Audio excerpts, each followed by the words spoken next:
中國聯通00762短線攻略 8.5 元關口增持。中國聯通00762近期走勢相當反覆，今日4月9日10點24分最新報 8.51 元，升 2.65%， 股價波動於 7.97 至 8.66 元之間，但整體仍受制於多條平均線下方。技術指標呈現分歧局面，雖然有2個看好指標，但看淡指標多達5個，反映市場情緒偏向謹慎。RSI 處於39水平，尚未進入超賣區，顯示短線仍有調整空間。威廉指標與隨機震盪指標發出買入信號，但MACD 與保利加通道仍維持賣出狀態，投資者需留意技術面矛盾信號。支持位與阻力位方面， 7.96 元構成首度重要支持，若失守可能下探 7.71 元，上方 9.1 元與 9.69 元則是關鍵阻力位。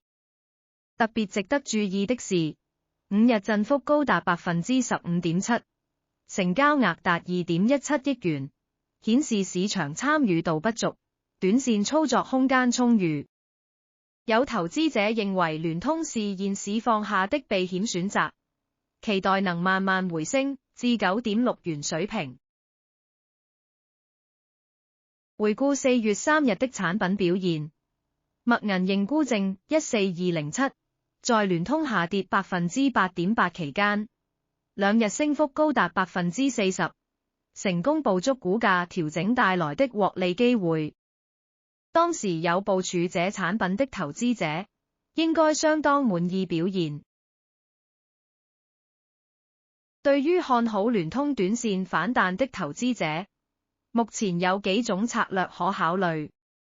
認購證方面，法興認購證28732，行使價 8.36 元，提供 4.5 倍槓桿，引伸波幅相對較低。瑞銀認購證28836，行使價 8.37 元，槓桿 4.7 倍，日價最低，引伸波幅及槓桿都比較理想，是較為穩健的選擇。若認為反彈難持續，看淡部署仍有可為。墨銀認沽證14207，行使價 7.77 元，槓桿2倍，引伸波幅最低，適合捕捉股價繼續下試支持位的機會。投資者需留意，聯通近期走勢較為反覆，部署時宜控制注碼並嚴守止蝕。各位投資者，你點睇聯通呢波走勢？係技術性反彈嘅開始，定係下跌中繼？你會選擇部署認購證博反彈，定係等低位再吸納？又或者，你認為聯通係現時市況下嘅避險之選，值得中線持有？歡迎留言分享你嘅睇法同部署策略。想知多啲中資電訊股同港股衍生工具嘅即時分析，記住 follow 港股窩輪 Jenny， 掌握第一手市場動向。